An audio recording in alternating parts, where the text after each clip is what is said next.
Arratsaldeón. A principios del siglo XVII, un fraile franciscano francés llamado Esteve Materra escribió un libro de oraciones en euskera pensando seguramente en las personas del pueblo llano que, como los marineros o pescadores, podrían así leer en su propio idioma en lugar de en latín. Su obra Doctrina Cristiana dio comienzo al labortano clásico que se utilizaría posteriormente en las obras clásicas más importantes en lengua vasca, como Guero, de Pedro Asúlar. Pues bien, la primera edición de este libro apareció hace unos meses en una biblioteca de Copenhague, un hallazgo de gran valor histórico y filológico que vamos a abordar con uno de los investigadores que ha hecho posible este descubrimiento en nuestra sección de Euskadi Ikaskuntza. Una sección que completaremos en el programa con una investigadora del Centro Vasco de Cognición, Lenguaje y Cerebro, el BCDL. Esta científica está especializada en el estudio de la dislexia, y es que definir el origen neurobiológico de este trastorno les está permitiendo trabajar en una herramienta de diagnóstico precoz que adelante el momento en el que se descubre que un niño es disléxico, lo que facilitará sin duda su proceso de aprendizaje. Comenzamos.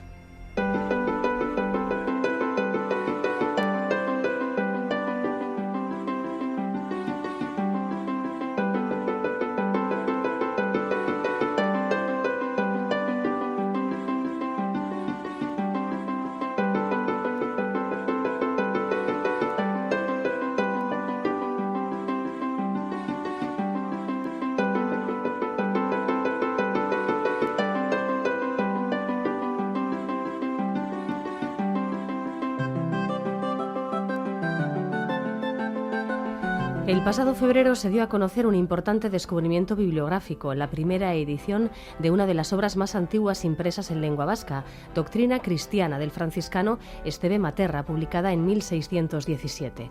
Un libro del que hasta ahora se daban por perdidos todos los ejemplares, un dato que nos indica que el hallazgo posee un valor histórico enorme y además un valor también filológico, al tratarse del primer testimonio escrito en euskera labortano clásico, razón por la cual es previsible que ofrezca una importante fuente de información para los investigadores.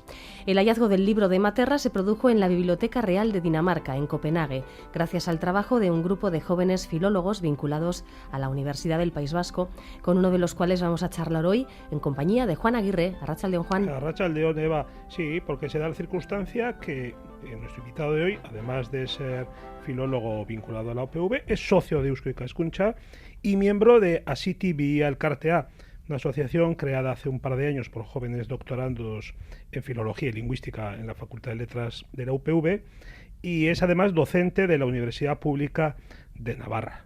Arratsaldeón, Ekaitz. Arratsaldeón, bai. Arratsaldeón. Bueno, el contenido del libro de Materra pues ya era conocido antes de este hallazgo, ¿verdad? A través de ediciones posteriores. Ahora, lo importante, el valor, como ha señalado Eva al comienzo, es que ahora se ha encontrado la Editio Princeps. Entonces, una duda que me cabe aquí.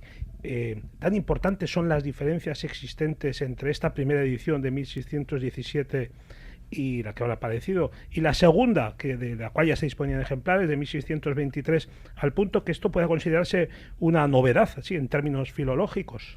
Sí, bueno, del ejemplar de 1623 tan solo se conservaba, de la edición de 1623 tan solo se conserva un solo ejemplar en Oxford. Y bueno, lo importante es poder confirmar, desde luego, si hay diferencias o no entre la edición del año 17 y la del 23. Lo primero, poder confirmar si son tan importantes o no esas diferencias, y desde luego que las hay.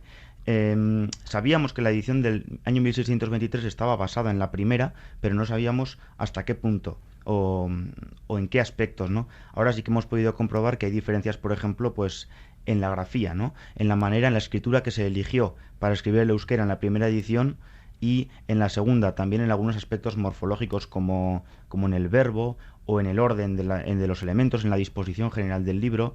Desde luego que sí hay diferencias. ¿Estáis metidos en ese trabajo ahora?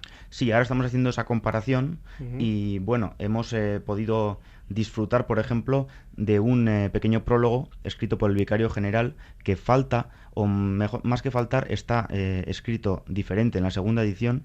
Este permiso lo dio, esta licencia para la publicación del libro lo dio Oyarard, y así como en la segunda edición no está en euskera, el primero sí, en un euskera, por cierto, muy interesante, porque no es labortano clásico, es un euskera posiblemente de más hacia el este, y además de una forma muy graciosa, porque ha elegido palabras en latín que, si se leen de corrido, son euskera, es decir, el lenguaje empleado es el euskera, pero las palabras una a una son palabras del latín. Nunca habíamos visto nada parecido en las letras vascas, aunque sí lo hay en otras lenguas. Qué curioso, ¿no? Sí, Sí. sí. Parece un trabalenguas, ¿no? O una especie de juego de enigma. Sí, eso es, parece que es una gracia. Hemos sabido que en otras lenguas también se hacían juegos de este tipo, pero desde luego es el primer testimonio de este tipo en euskera. Bueno. Quien quiera puede consultar en nuestra web este pasaje u En la otros. web de Así TV el Cartea. Sí, o en la específica que tenemos del trabajo realizado sobre Materra, que es en Materra Edizio eta Azterketa. Ahí pueden encontrar todo el trabajo y toda la labor que hemos hecho hasta el momento sobre este libro. Ujú. Hace 3 meses, cuando se tuvo noticia del descubrimiento, pues la verdad es que los medios de comunicación pues dimos un amplio reflejo de estas cuestiones, pero bueno, no sé si con todo el detalle que quizás os hubiera gustado, o bueno, ¿qué pasó cuando se hizo pública la noticia? No, bueno, lo primero, que nos vimos abrumados por el interés que despertó. No estábamos acostumbrados a este tipo de cosas los que nos dedicamos a la lingüística y a la filología. Y bueno, la verdad es que al principio un poco de sorpresa, y luego hemos podido hacer una valoración al tiempo de lo que fue aquello, ¿no? Y la verdad es que la valoración no es en absoluto crítica, es positiva. Estamos muy agradecidos y creemos que es positiva, ¿no? Nos esperábamos que lo que para nosotros tiene una relevancia exclusivamente filológica, que es un mundo pequeño al que no nos dedicamos mucha gente, tuviera una relevancia tan grande para la gente, ¿no? Y lo que nos ha llamado la atención es que cada uno interpreta el hallazgo a su manera.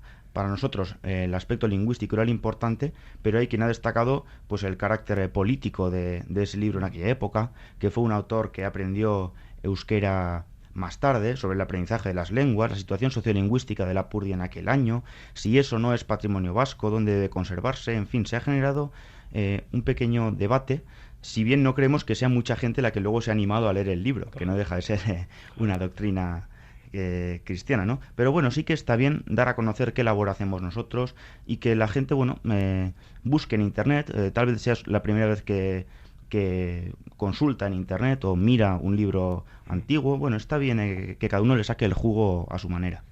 Bueno, estás citando Internet y efectivamente de vuestra página web, la capacidad de poder comparar textos, ¿verdad? En fin, Internet, el mundo digital, la capacidad de poder comparar textos, de que todos podemos acceder ahora a estos libros y todavía más, porque el hallazgo, hay que decir que este hallazgo se hizo gracias a una referencia encontrada en la red, en la relación con la biblioteca danesa. Es importante, por tanto, esta herramienta para vuestro trabajo, y por el trabajo del filólogo difícilmente se podría desarrollar igual sin esto, ¿verdad? Sin duda, creo que todos los trabajos dependen ahora en mayor o menor medida de Internet. Para nosotros es muy importante, además de porque fue el camino para hacer el hallazgo, porque nos permite consultar archivos, catálogos bibliográficos de prácticamente todo el mundo, bases de datos inmensas, todo eso sin desplazarse desde casa, y así es como apareció el libro. ¿Encontrasteis un registro, una asignatura? Sí, bueno, hay varios catálogos universales bibliográficos, y buscando Materra en lugar de Materre en ese catálogo apareció el ejemplar de Oxford, porque hay que destacar que el libro de 1617 está firmado con el apellido de Materra y no de Materre como las posteriores ediciones, por eso conseguimos dar con él. También hemos podido consultar facsímiles de otros libros antiguos que están al alcance de todo el mundo. Ahora hay muchos artículos científicos en Internet de un montón de autores, corpus, diccionarios tan importantes para la historia de la lengua vasca como el Diccionario General Vasco también está en la red.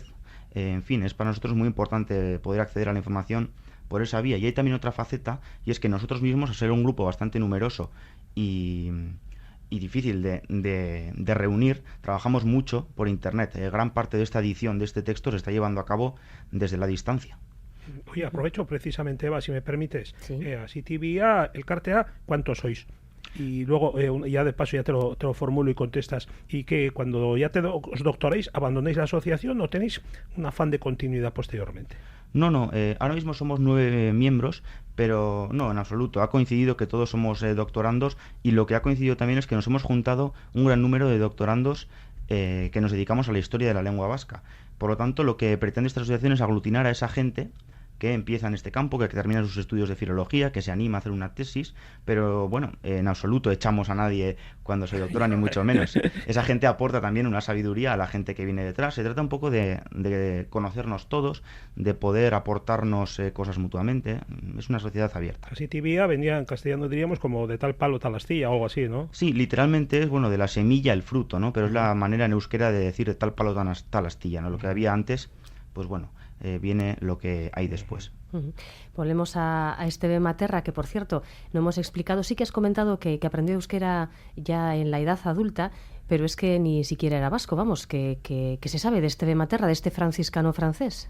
Bueno, hasta ahora, antes de que nos pusiéramos a ello, se sabían algunas cosas, no demasiadas, a través del prólogo de su libro. Sabíamos que es un fraile posiblemente gascón, que estuvo en Lapurdi muy poco tiempo, apenas 2 o 3 años. Bueno, se sabía que había aprendido euskera después, porque no era hablante nativo, y sabíamos también que tenía alguna otra obra escrita en francés. Entonces nosotros nos hacíamos una pregunta importante. ¿No había realmente nadie en Lapurdi capaz de traducir la doctrina al euskera como para traer a un fraile gascón, hacerle aprender la lengua y encargarle a él la traducción, cuando tenemos unos años más tarde la obra, por ejemplo, de Axular, que por cierto es uno de los prologuistas de la obra de Materra, ¿no? Entonces esa era la pregunta que nos hacíamos. Algo fallaba ahí, ¿no? Era demasiado costoso enseñarle a alguien una lengua para que haga una traducción y se vuelva a marchar, ¿no? Entonces, bueno, las últimas investigaciones que hemos llevado a cabo nos llevan a pensar que era una persona muchísimo más importante de lo que esperábamos. Era una persona muy importante en el fomento de la contrarreforma católica en un año en que católicos y protestantes, en unos años conflictivos entre católicos y protestantes, ¿no? Hemos sabido, mirando el resto de obras que tiene en francés, que estudió en París, que sabía español, que tiene libros traducidos del español al francés, que tiene obras teológicas en francés mucho más importantes que tal vez la doctrina. Entonces nos lleva a pensar que posiblemente Bertrand de Chauz, que era el obispo de Bayona en aquella época, necesitó para imponer la contrarreforma allá en Lapurdi, tal vez de una persona que fuera un referente ya de la contrarreforma en aquella época, que fuera, por así decir, un hombre famoso de la contrarreforma, ¿no? En el prólogo del libro del 17 se dice un dato que desconocíamos, y es que aprendió euskera en 10 o 12 meses, ¿no? Nos parece un tiempo récord, sobre todo para conseguir hablar euskera labortano clásico a la perfección, ¿no? Entonces, bueno, cabe la posibilidad, si bien no podemos afirmarlo al 100%, de que, bueno, tuviera ayuda en esa traducción, o que fuera alguien otra persona quien se encargara del grueso de la traducción al euskera, y que simplemente el hecho de que el nombre Materra figurara en la portada del libro ya le daba cierto prestigio, ¿no? Sí, bueno, además hay muchos antecedentes históricos. En Francia ya se da por hecho que Molière no era tal, sino que era Corneille quien escribía sus obras. Sí, es posible que, bueno, que fuera una persona que era conocida en aquella época, cuyos libros serían conocidos, y que tal vez, bueno, pues aportara cierto toque moderno, ¿no? Al tema de la contrarreforma. Hay que destacar que, bueno, aprender euskera para traducir un libro y luego volver a marcharse, pues no debía ser una cosa muy habitual. Si pensamos que, bueno, que si luego hubiera sido destinado a una parroquia en Lapurdi, tal vez, pero en absoluto. Estuvo 2 o 3 años y volvió a marcharse y continuó su labor contrarreformista después con otros libros. Por lo tanto, creemos que tal vez fue, pues, una persona traída para apoyar un proyecto que ya se estaba desarrollando en Lapurdi. Parece bastante razonable, sí. Y Caich, este libro ha estado 400 años durmiendo en bibliotecas en espera de que alguien lo sacara ahí del olvido. Y claro, uno se pregunta, pues ¿cuántos otros volúmenes de tanto valor, y quizá incluso superior a este, no habrá probablemente en esa misma circunstancia en bibliotecas públicas o privadas? ¿Qué hace falta para que salgan a la luz? ¿Es solo una cuestión de azar? Bueno, hace falta, yo creo, que varias cosas, ¿no? Para empezar, hay que destacar que el valor de estas cosas, de este tipo de materiales, es subjetivo, por lo tanto hay que dárselo. Hace falta alguien que tenga la capacidad de darle a ese libro o a esa obra el valor que tiene. Por poner un símil, podemos comprar en anticuarios cantidad de fotos antiguas de hace más de 100 años por precios relativamente bajos económicamente, ¿no? La fotografía adquiere valor cuando hay alguien que sabe decirnos dónde está hecha, quién la hizo, cuándo, quiénes son las personas o elementos que aparecen en esa fotografía, y ahí está realmente el valor, ¿no? Entonces, podemos tener un libro en una estantería que alguien lo haya visto 1000 veces, pero que no sepa qué es lo que tiene ahí. Entonces, para eso hace falta que haya gente preparada y capacitada para dar valor a esos objetos. Por eso, el hallazgo no es una casualidad.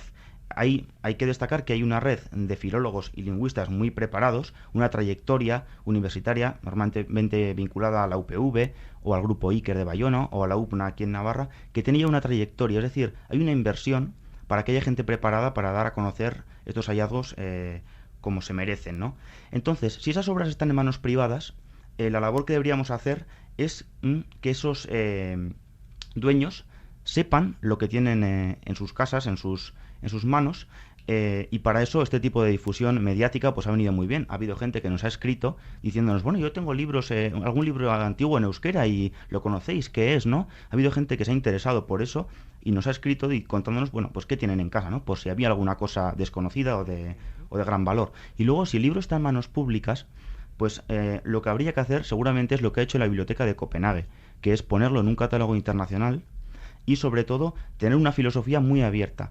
Su filosofía es que ellos son custodios de un patrimonio bibliográfico, no dueños. Por lo tanto, han cuidado el libro con mucho cariño y nos han prácticamente agradecido que hayamos hecho el esfuerzo de darlo a conocer. Nos han puesto todas las facilidades del mundo para enviarnos el facsímil, para que lo podamos publicar, para que podamos trabajar con él. Entonces, bueno, no todas las bibliotecas funcionan así, ¿no? Hay muchas que se creen dueños y señores de ese patrimonio bibliográfico que en realidad, bueno, pues en muchas ocasiones ha caído en sus manos pues por el azar, ¿no? Sí, sí. ¿Cómo está este sector, por cierto, de medios humanos y técnicos para este tipo de trabajos de investigación? Bueno, pues la verdad es, como digo, nunca hemos sido un grupo muy numeroso, pero bueno, hay 3 entidades importantes, como es, insisto, la UPV, el grupo Monumenta Linguae Vasconum, por ejemplo, de la UPV, el grupo Iker en Bayona, y gente de la UPNA, que bueno, que ya empiezan a tener una trayectoria, un camino en este campo y que la gente está cada vez más preparada, ¿no? Hay una persona muy importante que es Koldo Michelena, que, bueno, hay otros anteriores, ¿no? Pero que toma una determinación importante y es la de introducir a la filología vasca dentro de la filología en general, la lingüística vasca dentro de la lingüística general, ¿no? De manera que hoy en día la filología vasca se alimenta de la filología universal y también viceversa, ¿no? Entonces, no somos mucha gente las que nos dedicamos a esto, pero es verdad que aparecen textos en euskera prácticamente todos los años, nuevos textos desconocidos de mayor o menor calado, no todos son tan importantes tal vez como este, y que no solemos llegar a poder editar como se merecen, ¿no? No damos abasto. Además, también sí que ha cambiado la manera de trabajar. Hubo una época en la cual tal vez, bueno, en cuanto alguien encontraba un texto lo daba a conocer enseguida porque había una necesidad de aportar, de ampliar el corpus de las letras vascas, ¿no? Hoy en día, gracias a ese desarrollo, a esa madurez de la filología vasca, las ediciones que se hacen son mucho más reposadas, mucho más profundas y yo creo que mejores, con lo cual los medios humanos, bueno, todo el que quiera dedicarse a esto es invitado a formarse, en primer lugar a recibir una buena formación y luego a dedicarse a ello si quiere, pero bueno, sí que hay unos medios que permiten hacer cosas, no tantas evidentemente como nos gustaría, pero bueno, insisto, la filología vasca creo que va poco a poco adquiriendo una madurez interesante. Por cierto, Ekaich, que me acuerdo ahora que has citado que es el centenario, este mes de agosto se cumple el centenario de Koldo Michelena. Sí, es verdad. Y todavía no he oído, es que me estáis sorprendiendo porque todavía no he oído nada de que se vaya a hacer algo, no, todavía no sé, hombre, supongo que se estará cociendo, pero me da miedo también porque agosto es un mes fatal, entonces esto o se hace antes del verano o se hace después. Bien, pues hemos empezado a hablar del asunto tanto en la CITIVIA, tanto la gente de Monumenta Linguae Vasconum en la UPV, sí se ha comentado, lo tenemos en mente, acaba de haber un pequeño congreso importante de Monumenta Linguae Vasconum sobre historia de la lengua en la Facultad de Letras de la UPV, ya hemos acabado con eso, lo de Michelena está ahí, desde luego que antes de fin de año algo se hará, pero no puedo todavía decir vale, no, pero no bueno, lo sé. Pero me alegro que me digas de que se está moviendo la cosa, porque es que como no se ha dicho hasta ahora nada, oye, y Kate, no te quiero meter en un compromiso de hablar de un tema que es polémico y áspero, y etcétera, como el tema de Iruña Velella, pero sí quiero aprovechar que estás aquí para hacerte una pregunta de superficial, si quieres, superficial, de un aspecto técnico, porque a uno como profano que es en esta materia, pues la verdad, de entrada le sorprende que en pleno siglo XXI no sea posible resolver científicamente la datación de un documento material, como son estas cerámicas grabadas, los ostracas que se llama. ¿Esto cómo es? Explícame, por favor. Bueno, es verdad, no tenemos tiempo para extendernos en detalles. Simplemente me gustaría que se me permitiera decir que, bueno, que tal vez otras ciencias que no son la lingüística, pues tengan problemas, la arqueología, la química, para datar esas piezas, no lo sé. tal vez no. No puedo opinar al respecto porque no soy químico ni arqueólogo. Lo que sí puedo garantizar es que la lingüística es también una ciencia y que sí permite resolver con sus propios métodos el tema de estos escritos. Es decir, no puedo dar ninguna opinión sobre los soportes, donde han aparecido, de cuándo son, pero sí puedo decir que la propia lingüística puede demostrar perfectamente, solo con sus argumentos, que los textos ahí escritos son falsos. Por lo tanto, sí que la ciencia del siglo XXI, por lo menos la lingüística, puede demostrar que no son falsos. Es decir, sí cuenta con unos argumentos propios para demostrar que no pueden ser antiguos esos textos. Pues ha sido absolutamente claro, te lo agradezco mucho. Sí, estamos hablando de esas famosas inscripciones en pretendido euskera que aparecieron en un yacimiento de época romana y que que llamaban la atención porque presentaban un euskera como muy moderno, ¿no? Como muy similar al actual en ciertos aspectos. Hay muchos argumentos que muestran que no pueden ser, desde luego, de hace 1800, 1700 años, y es verdad que el hallazgo nos ha servido un poco de entrenamiento, ¿no? Para testar que el método científico que utilizamos funciona.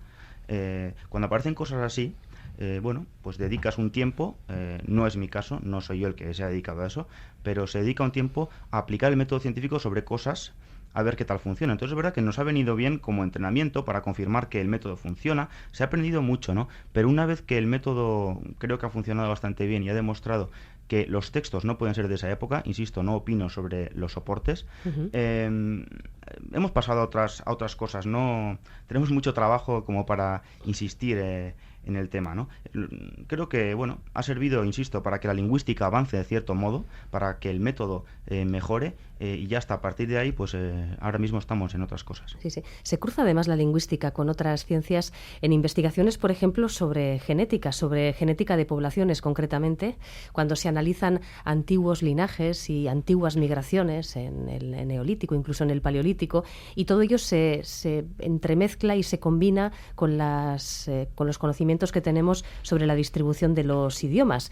Y ahí es donde se junta etnia, geografía, lengua, todo un poco, ¿no? No sé a vosotros este tipo de estudios cómo se os queda el cuerpo cuando se publican. Bien, pues nos pasa un poco lo mismo. No voy a opinar sobre las conclusiones que saca la genética o la historia, porque no es a lo que me dedico. Yo no sé hasta qué punto la genética puede demostrar, por ejemplo, determinadas migraciones de población o la antigüedad de ciertos asentamientos. No sé, la verdad es que desconozco eso. Lo que sí tengo clarísimo es que genética y lengua no van jamás de la mano. Es decir, la lengua no se transmite a través de los genes, con lo cual, nada nos puede decir la genética sobre la lengua que hablaban esas personas que llevan determinados genes o esas personas que han podido emigrar de un sitio a otro, ¿no?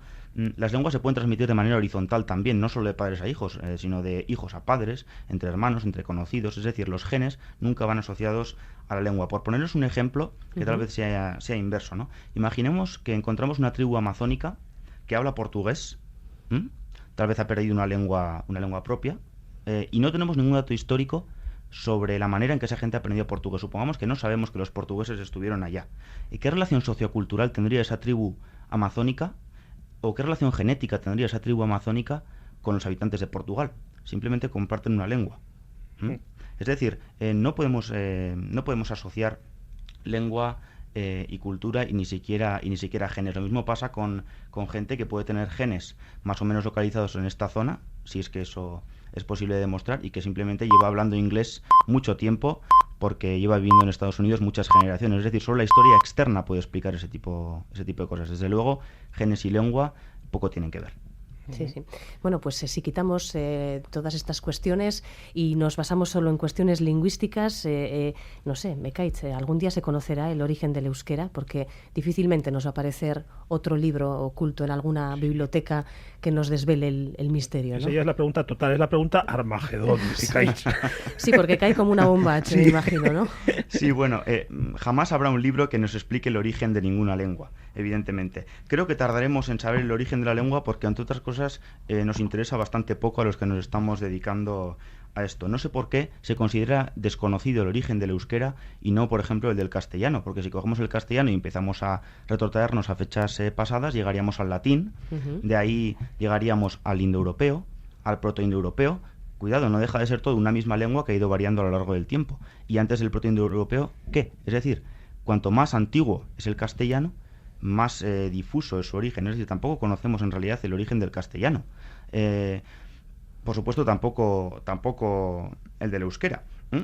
Sí, sí. Eso, llegaríamos a un momento en el cual no podemos saber nada más allá. Y de hecho, el origen no es una cosa que nos preocupe, porque, insisto, el origen es desconocido, el de todas las lenguas, y todas las lenguas tienen, si se quiere, la misma antigüedad. Llega un momento en el cual ya no podemos ir más allá. Lo que sí hay es una pequeña trampa.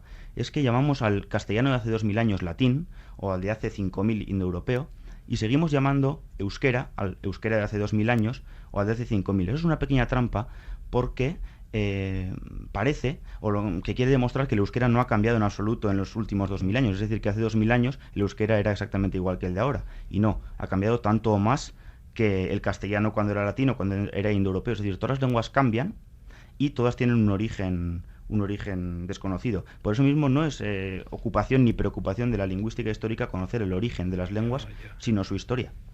Pues es una conclusión con mucho sentido común. Muy interesante lo que nos has contado, Ekaitz. Me ha gustado mucho esta entrevista. Y Eva, ¿me permite? Yo quisiera que dijera la web otra vez esta en la pues que claro, se encuentra. Yo contaba con que tú estuvieras tomando nota. Yo también lo he hecho. Sí, yo no creo que lo tomo bien. Por favor, dinos. Sí, bueno, tenemos dos páginas web. Una es la del grupo, Aziti Villa. Escribiéndolo en Google sale enseguida, Aziti Villa con H. Y luego, desde esa misma web, o también poniendo en Google Materra Edizioa eta Azterketa, se accede a la web específica donde recogemos todo lo que hemos hecho hasta el momento sobre Materra, sobre su historia, la edición del texto y un poco lo que sabemos hasta la fecha. Iremos mejorándola conforme las investigaciones avancen. Bueno, pues para que alguno de nuestros oyentes, en los que se ha encendido la curiosidad filológica, pues pueda seguir investigando sobre esta cuestión tan interesante. Ekaitz, Juan, muchísimas gracias. Zuri. Eskerrik asko. Arratsaldeon agur.